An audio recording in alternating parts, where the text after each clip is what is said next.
Chapter 32. Antoska's Clinic.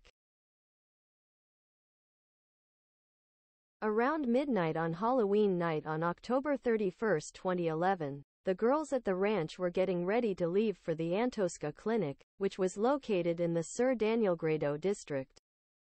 In addition to the support groups that they were going to accompany them to guard the different parts of the hospital, Angie, Naomi, Priscilla, Emily, Mariah, Angelica were ready and dressed up as they had agreed. Girls, what do you think of the shredded leg makeup? Do you think it looks real? Angie asked. I don't know. It's like something is missing, Liza responded. What thing? Angie said. Leg makeup is fine, but if they think you had an accident, you need face makeup, Mariana said. Devils. It's true, Angie responded. You can get a scar, a black eye, said Naomi. How about we pull out your tooth? Emily asked. Are you nuts? Angie added. We could tell Polly to do it. Her mother is a dentist, and she has learned everything from her, said Melissa. Do not even think about it. Don't you have any other ideas? Angie asked. I'll go call Polly. Maybe she'll have a better idea, Priscilla responded.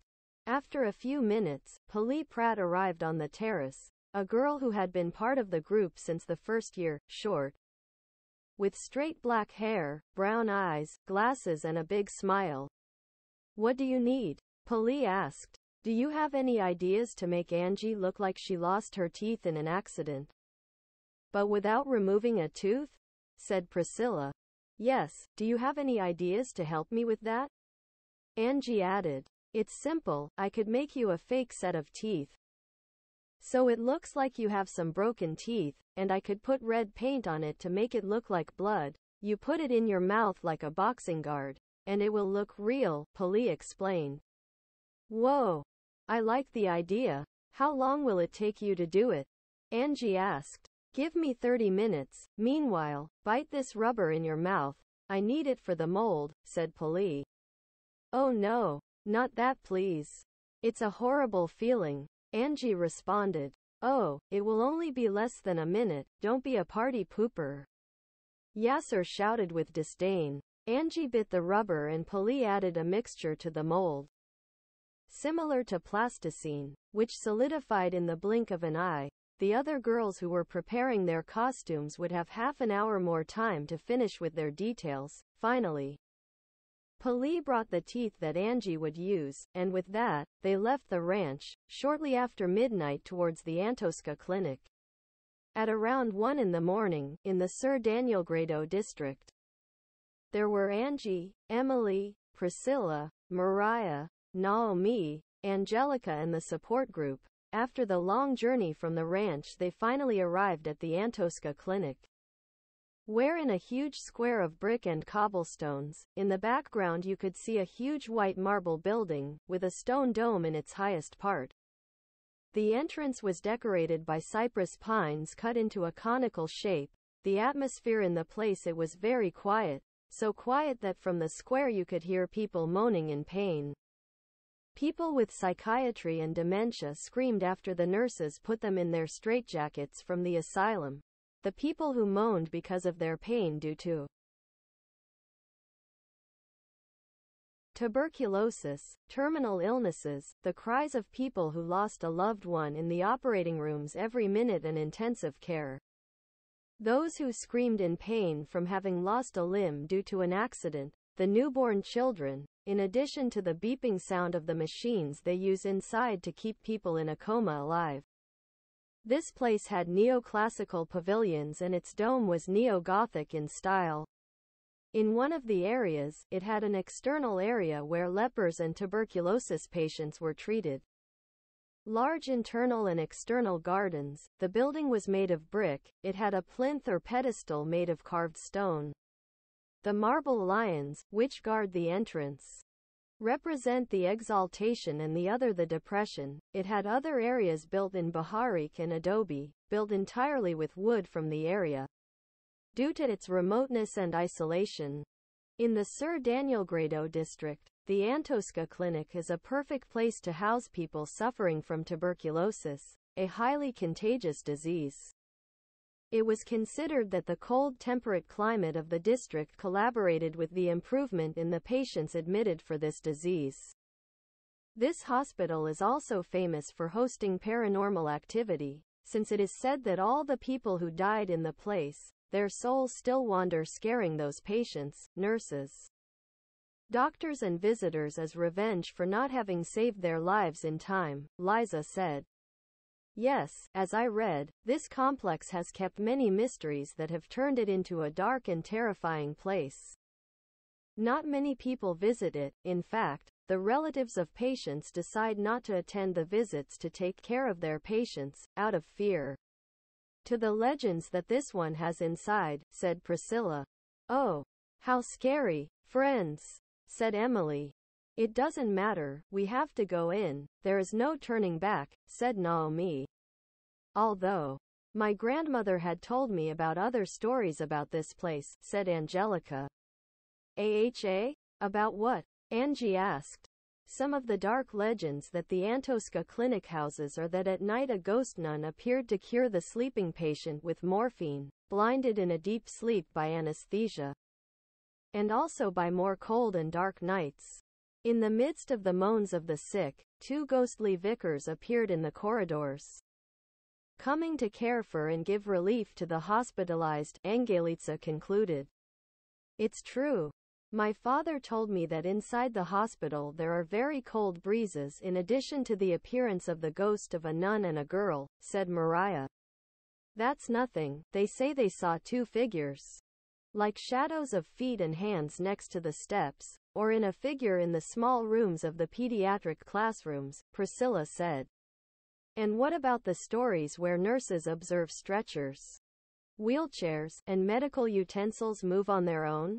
Fergie said. Okay now, enough scary stories. We come to a hospital to defeat a biological weapon and rescue our friend, plus we also came to see how Gabby is doing, and you guys start with your horror stories, said Emily, very nervous. Well, we were just checking out the place. We need to know what we're facing, said Mariana. Everything was nice when they talked about the architecture of this place, said Emily. Well, let's go back to the architecture of the place. Look, I have this map, said Aura, and she took out a map of the Antoska clinic, where it showed the basement, the first level and the second level, and all the rooms and cubicles it had. On the map, one more access to the catacombs appeared through the basement, then, all the levels connected by steps. In the place there were no sentinels, but there were nurses, doctors, who wandered through the corridors taking care of unauthorized people. In the first level was the emergency room, followed by other hallways with stairs that connected to the second level. On the second level were the offices of pediatrics, geriatrics, psychiatry, cardiology, ophthalmology, dentistry, urology, neurology, and other specialties. In the center, there was the chapel, the microbiology, experimentation, and pharmaceutical laboratories, as well as the operating rooms where operations, blood transfusions, births, morgue, pathologies were performed, and on the left, the sick room, internments, the asylum, a small orphanage that connected to pediatrics, rooms for men and women who were waiting for surgery or were in very poor health. The entire hospital was a rather labyrinthine place. Well, we already know what the place is like inside. Now it's time to make the plan. You know, Priscilla and Emily will enter through the emergency sector. Once they take care of us and the nurses are distracted, we will throw Somnuga on them to put them to sleep with the sleeping pill. And from there we will begin to ascend to the second level, very stealthily so that they do not discover us, and if you see nurses and doctors, also use Somnuga. It is the quietest magic that we can use, but do not try to petrify, zombify, paralyze or create smoke bombs. We would attract attention and they would discover us, said Angie. Where will we end up? Asked Priscilla. We will go in search of Dr. Mikhail Yamilov in the operating rooms and laboratories. and prevent him from build that biological weapon that is being talked about. The second group, Angelica, Naomi, Mariah will go in search of Marycross in the consulting rooms, basement and sick rooms. She should be trapped somewhere, Angie replied. What about the support group? Liza asked. Half of you surround the clinic. Fergie, you will be in charge of this group, while Liza, Mariana, Aura use their nav inside the hospital and go to the rest of the places. Once inside, take a wheelchair and pretend to be real nurses carrying a patient. If you find Yamilov or Marycross, you must notify us immediately, but your objective will be to get to where Indira is with Gabby and see their condition, explained Angie, pointing with her hands to the sectors of the clinic. Returning to the topic of dark legends, said Angelica. Oh no.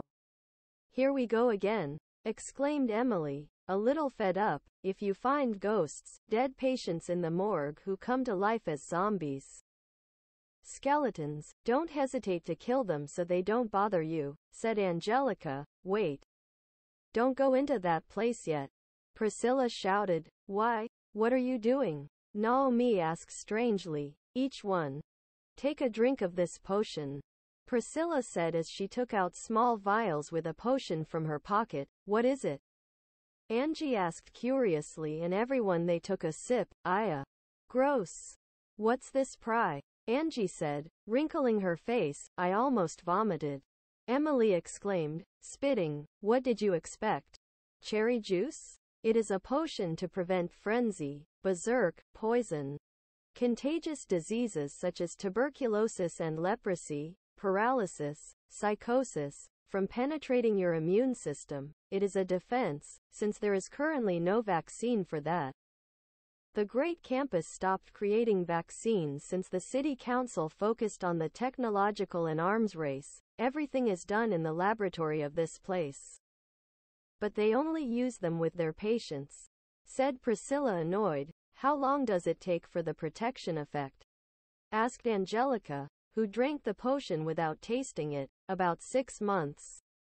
But, as soon as we return to the ranch, don't forget to take a shower. Wash your hands, avoid touching walls and surfaces. Once inside, try to get latex gloves in the cubicles and face masks, added Priscilla. What is the potion made of? Asked Mariana. Citrus fruits. You must heat the cauldron. Maple leaves, honey, a turnip and ginger, said Priscilla. Where did you learn it? Asked Aura. Alchemy, in the 7th year, said Priscilla. I missed that class, since someone wanted me to accompany her to see a child who had died.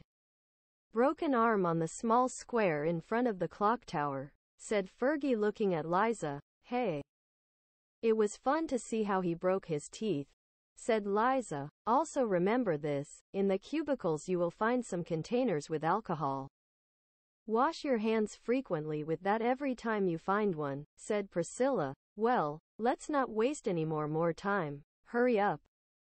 Let's go in, Angie said as she began to walk towards the entrance of the clinic.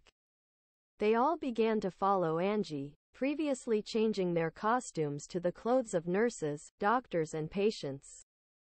To pass unnoticed, Fergie led the group to the outskirts with Yasser, Leisha, Liza, the triplets, Daria, Kay, Bonnie, Danielle, the triplets, Carrie, Estella and Livia, Carolyn, Melissa, Kim. Leanne and Paula stayed behind, outside the clinic, surrounding the different perimeters in case something happened, while Aura and Mariana entered the clinic by investigating the hallways and the basement. Aura found in this place a lamp that they managed to activate, as well as a new hatch, with a rusty staircase that accessed the catacombs with another connection in the basement of the town. This was reported to Angie through the nav. Followed by this, they went up to the first floor, where they began to use the wheelchairs that were very close to them. There, stealthily and hiding from some patients and doctors between the corridors, as well as between some stretchers, sheets, tables and curtains that were in the place, After reaching the hallway where the entrance to the laboratories was, Aura and Mariana saw Dr. Mikhail Yamilov walking down one of the hallways, so they informed Angie about him, who was heading to the second floor. After leaving the doctor behind, they arrived at the operating rooms. A nurse came out and saw them, and informed them that there was a patient giving birth and they had to observe the birth through one of the pediatric windows. So the girls went up to that place, and the girl the nurse was talking about was Gabby. She had already given birth to Tamara. When that Indira left the room and Aura whispered to her, "Hey Indira, it's me, Aura." "That? What are you doing here?" Indira shouted, surprised. "Shoo! Do not scream," Mariana responded. "Sorry. Tamara was already born. Gabby will be released in a matter of hours. What are you doing here?" Indira asked. "Brilliant. So they could go with us. We are here in Marycross. It is said that she is in the clinic. Haven't you seen her? We are also looking for Dr. Yamilov, since he is manufacturing a biological weapon," Aura answered. "I can't believe it.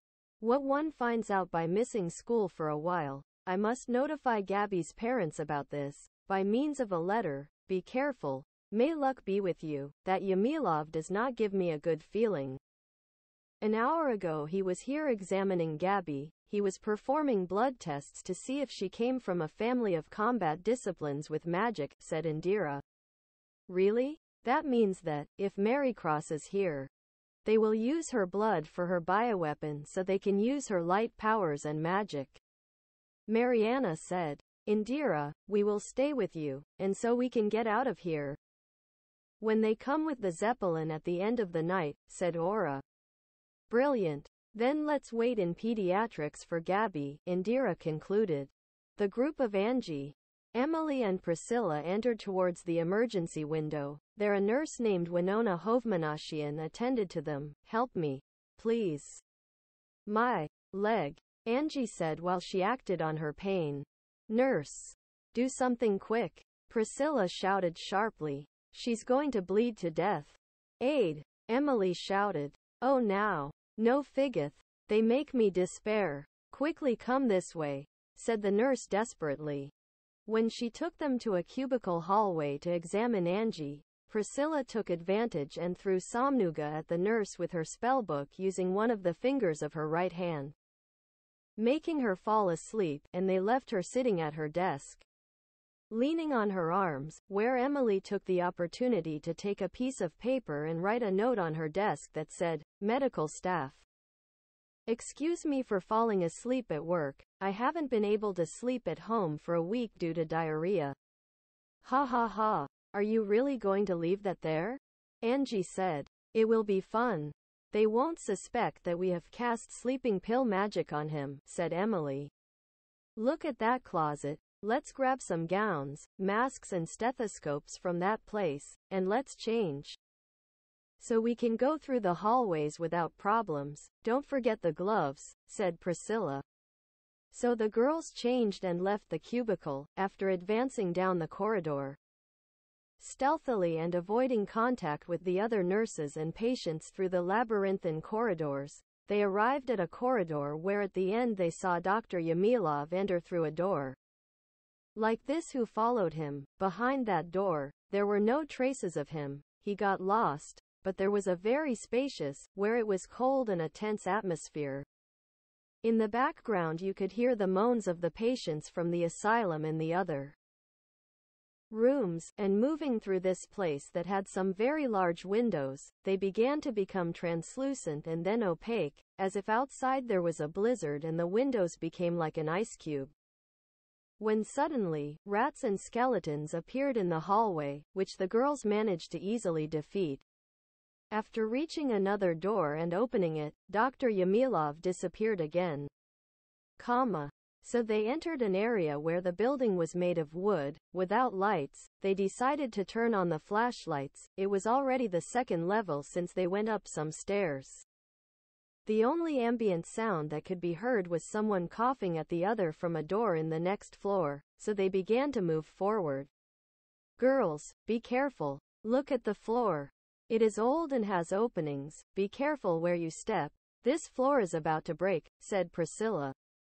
After reaching the next level through that old and dark place, they reached another level of the clinic, where there was light and concrete walls again, but there, it felt even colder.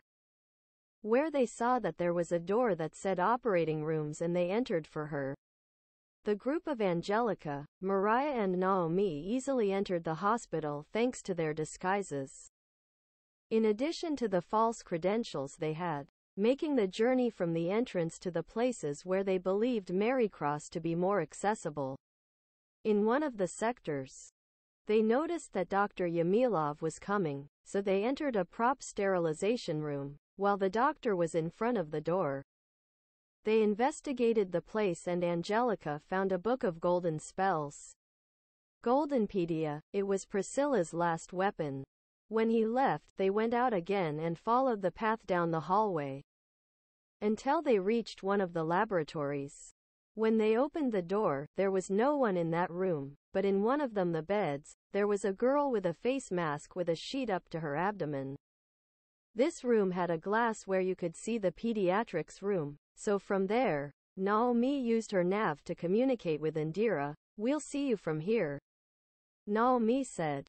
In a few minutes they will let Gabby out, said Indira. Call Joel to come with the Zeppelin and take them to the ranch, Angelitsa answered. Okay, I'll call him now, said Indira.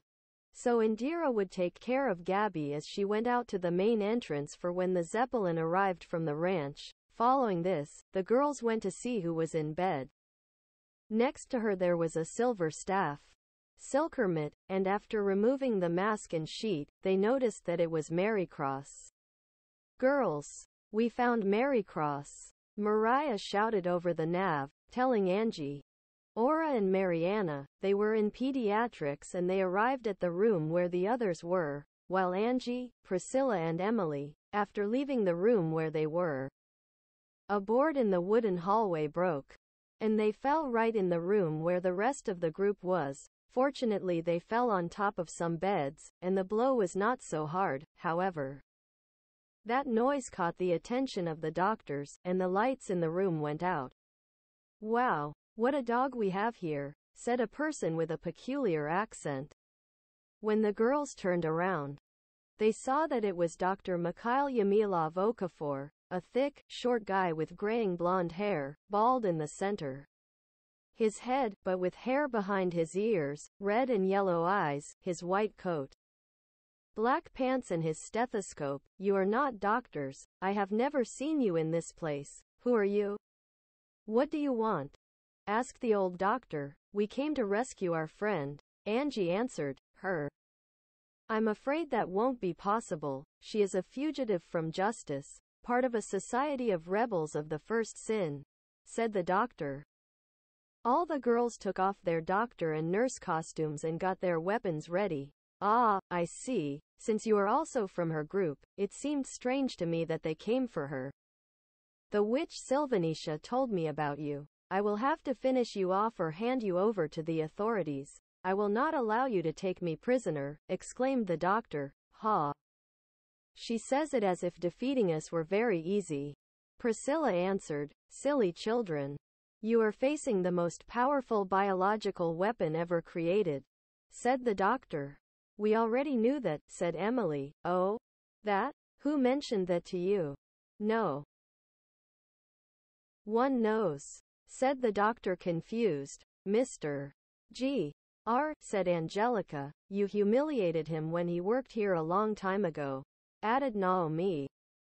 Now we have come to give him what he deserves for messing with him. If you mess with him, you mess with us, said Aura. Shice. Ah yes, that guy. Era a good for nothing. He was always getting offended by all the jokes we made to him in the clinic during recess hours, always with his stupid speech about love and friendship. Those cute things and that kind of stupidity only made me angry. Thanks to Eshin who was, get out of here. The doctor shouted, never offend GR again.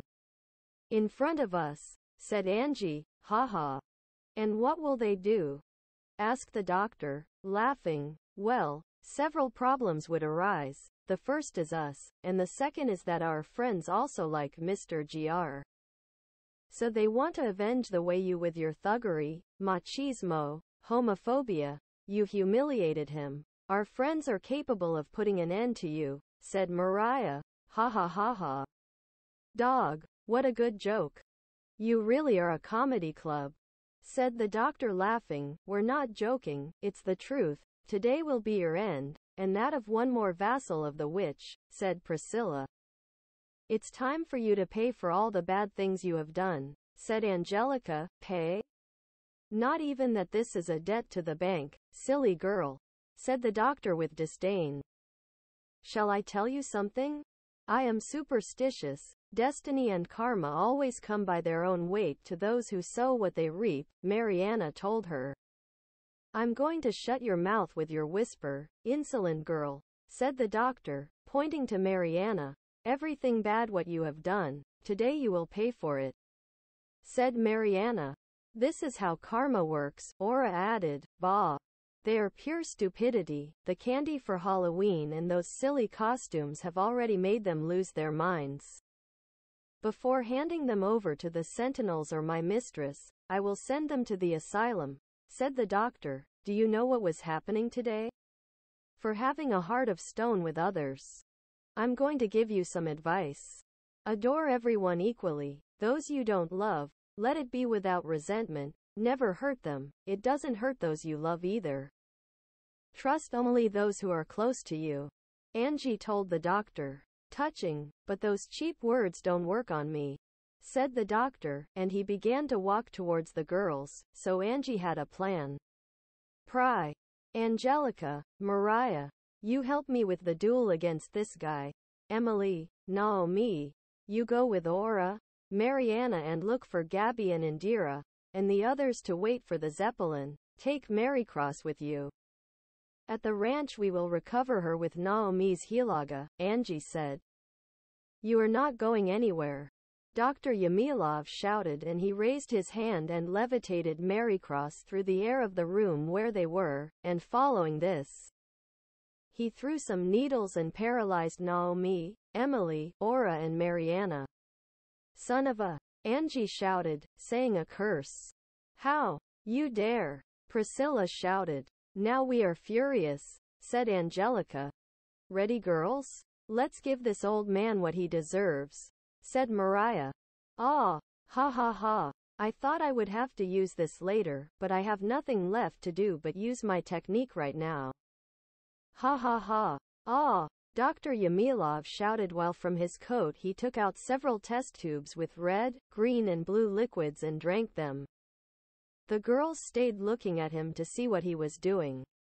After drinking them, the subject began to act strange. His eyes they turned white. He began to scream as if a severe pain was afflicting him.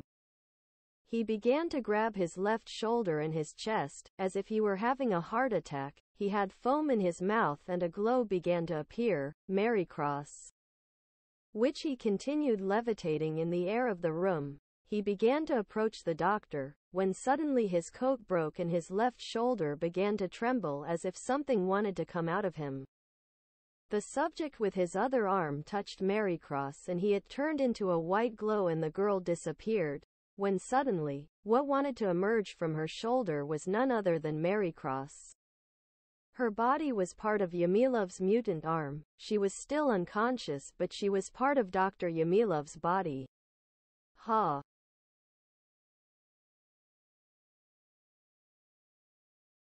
Ha ha. My transformation is complete. I present to you the most powerful biological weapon in the entire universe, thanks to the symbiosis that we have been studying in our laboratory.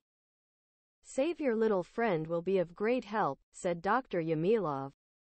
Damn! Priscilla shouted, we're in trouble. If we attack the doctor, we'll hurt Marycross, Angie said. Ha ha ha. Her friend loses her powers, while I get stronger. If I get attacked and she takes damage, she might die, and I get stronger. Ha ha ha, said the doctor in the little that could be understood. Since his mutation made him change his diction, let's fight friends. I know we can defeat him, said Angelica while in one of her hands she had the gem of Katina and Thor that she had delivered Tony and Louis for an emergency. The duel began. Dr. Yamilov used light magic thanks to the fact that he could use the powers of Marycross, so he began the duel using reflect. Angie responded by launching her arrows with Bernaga against the doctor, avoiding harming Marycross, but it had no effect on her. Followed by this, Priscilla used det. Angelica used her chopsticks in the form of katanas and hit the biological weapon, and Mariah used reflect to reinforce the protection of the group. Mariah's magic with her staff was effective.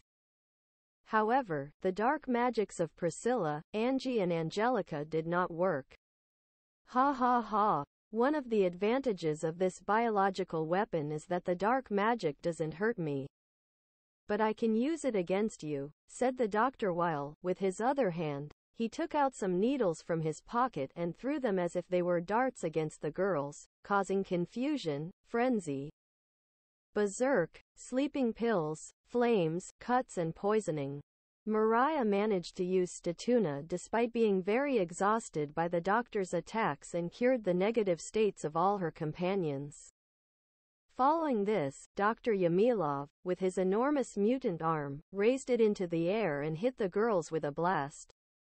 Mariah used Hilaga and cured the vitality and energy of her friends.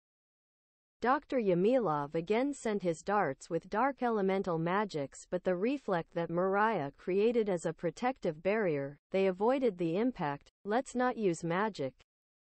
They won't hurt you. Use your weapons with direct hits. I have a plan, said Priscilla, so Angelica with her golden chopsticks, kimono, removed the bow in her hair, and having the chopsticks in her hands, both became two large katanas, launching a powerful attack slash, causing great damage to the mutant. Ah! Shice! The doctor shouted. Well, way to go, Angie said. Dr. Yamilov did not know what to do, so Angie launched a huge arrow with her crossbow, hitting the doctor. Following this, Priscilla used Drenny and Osmosis. Both magics did work. They began to absorb the vitality, energy and magical power of the doctor. Dr. Yamilov. The doctor again consumed more test tubes with his potions, and increased his size. It was shown how Marycross merged with the doctor's body. Now his attacks were more powerful. After a moment of thinking things over, Priscilla took out her gem and he summoned Thor, making a storm appear in the room. A wave of water appeared, followed by a mist and a lot of lightning. A small ship with a silhouette of a Viking loomed. Thor was ready to duel, however. Before being able to use his special attack of the Fury of the Hammer, Dr. Yamilov ended the summoning in the blink of an eye after a strong attack with his mutant arm. In addition to using Flare on Thor, now Angelica took out another gem from her pocket and summoned Katina, that Louis had given him, where the entire room turned dark. A large red rose bloomed from the ground, and a black veil fell on it, where within it, a group began to form, of bones a female figure. And a very beautiful skeletal girl appeared with her black veil like a hood, and a crown of roses on her head that combined very well with her black hair. Angelica ordered Katina to recharge her energy. What are you doing? Angie asked. Vaboga and Floriga's magic won't hurt this guy. It's better for Katina to recharge her special attack and eliminate him in one hit, Angelica responded. What is Katina's special attack? Mariah asked. The razor blade of euthanasia. A powerful attack that kills the enemy with a single blow with its powerful sickle, Priscilla answered. Dr. Yamilov began to attack the summon and it withstood all his blows. After about 10 minutes, Katina was ready, since she had recharged her special attack and Angelica ordered her to use it. Katina took out a very sharp sickle from under her black veil and her toga, where she slashed and cut Dr. Yamilov in half, causing Marycross to be freed. The paralyzing spell on Emily and the others dissipated. Emily ran and picked up Marycross and put her on her shoulders. That was impressive, Angie said. I told you, it was a critical attack by Katina, very effective. She is the only celestial deity who has an attack like that, said Priscilla. Let's get out of here, said Angelica. The summon of Katina was dispelled and the girls left the place. Having won the duel, Dr. Yamilov, after being cut in two, began to crawl through the room. The girls began to run through the corridors of the Antoska clinic until they reached the entrance, where Gabby, Indira and the newborn Tamara were waiting for them. The Zeppelin saw in the distance and descended towards the street in front of the clinic. Everyone went up, and when it began to rise from the dome of the clinic, Dr. Yamilov was seen with half of his body and one arm, pointing a gun towards Zeppelin. What the hell is that? Gavin asked. Dr. Yamilov, Angie said. That damn one, said Gavin from the cabin next to Joel, Sebastian, Katie, Kevin, Arthur, Hector, Eric and Albert. And he sat next to them in a place that had a rocket launcher that was added to the Zeppelin, and he shouted, "Take this damn thing. This is for Mr. Gr. Go dead." A Bernaga missile was fired with the Zeppelin in the air, and being a pursuing missile, it hit directly, an accurate hit towards the doctor that destroyed him in 1,000 pieces. After this, the Zeppelin continued its course until it reached the ranch. In the place there was joy for the success of the mission and the rescue. Hours later, very close to dawn, Mariah and Naomi used Hilaga and cured Marycross immediately. She regained consciousness. Gavin was very happy to see his friend again after 4 years, and where she woke up. Gavin hugged his friend. Everyone in the hangar applauded. Marycross, after regaining consciousness, told everyone that she did not remember anything. The last thing was that she had been kidnapped by the doctor during a medical visit to his home when he went to visit his mother during those summer vacations. Priscilla told him that the doctor had been exterminated. Angie and Black told her everything that had happened in this time, about the sages, the witch Sylvanisha, and everything that the group had already done. So Marycross said that starting tomorrow she wanted to make herself available to the group again. The next morning, the boys had a welcome party for Gabby to celebrate Tamara's birth, where they all gave her a lot of clothes for the girl, and they would all be like older brothers for her during her stay at the ranch. That Saturday, November 1st, after the welcome party, in the afternoon, Gavin and Marycross went to the terrace. Gavin mentioned that he had missed her very much. "I miss you a lot. I was really afraid of losing another one of my friends," said Gavin with a happy expression. "Lose?" asked Marycross. "The new friends that I get attached to and are close to are usually temporary, but I really wouldn't want them to. You left, nor anyone from the rest of the ranch. For me, they are important. I never had brothers. You are my family," Gavin said. "I remembered the story you told me about your childhood friends, Marie, Joey. But don't worry, I will be your friend forever. Besides, the other kids at the ranch won't leave either. They are the friends you will make for the rest of us." "Your life," said Marycross. "I hope so," said Gavin. "It will be. For my part, one will always be your friend. It is my way of paying my debt to you since the first day you spoke to me and made me feel better, and part of a great family like everyone here.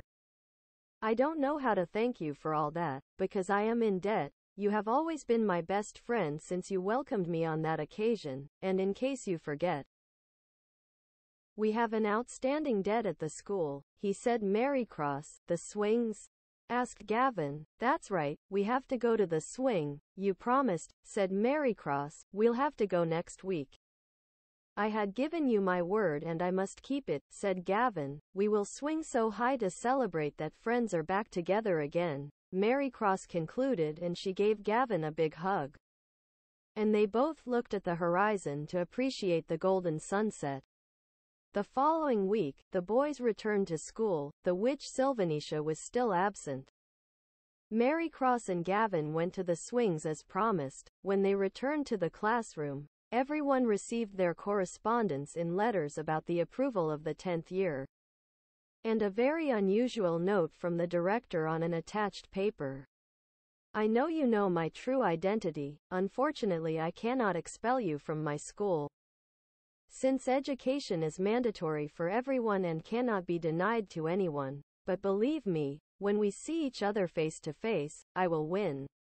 When everyone read that, they knew that next year, in the last year of school, the final judgment would be approaching. So from this moment on and during the summer vacations, they had to prepare for what was coming, before going to school. Back at the ranch, everyone in the room received their 11th year uniforms, an emerald green tie, a white t-shirt, and a black vest with beige trim.